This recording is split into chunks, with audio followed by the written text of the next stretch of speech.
But that's the way we've always done it. In a bit of a brick and mortar op-ed, and I'll try to keep it short this time, no promises. But I can't say I've ever been to a workplace that, behind the scenes, that's the way we've always done it, wasn't the motto, at least occasionally, if not quite often.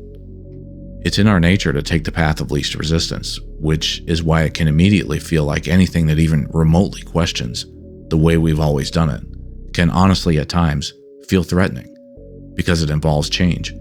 It involves a different way of thinking.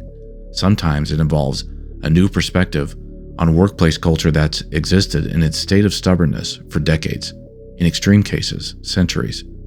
It's not always malicious. I'd contend it's rarely malicious. We just tend to favor our routines.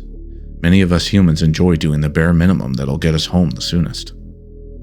A bit of a tangent here, but when I teach workplace safety in the classroom on various topics, one of my more subtle goals is for those attending to check egos at the door, and then another is to try and identify practices or procedures that don't have any explanation behind them other than, quote, "but that's the way we've always done it."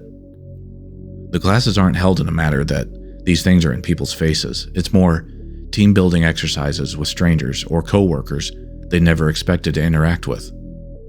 Like getting frustrated when driving in traffic at all those, quote, nobodies you're surrounded by, versus having the opportunity to get to know those fellow humans in a classroom, team-building environment. Would we use the same belittling insults in that situation, like we do when pointing out that idiot who should learn how to drive from the perceived safety of our climate-controlled box?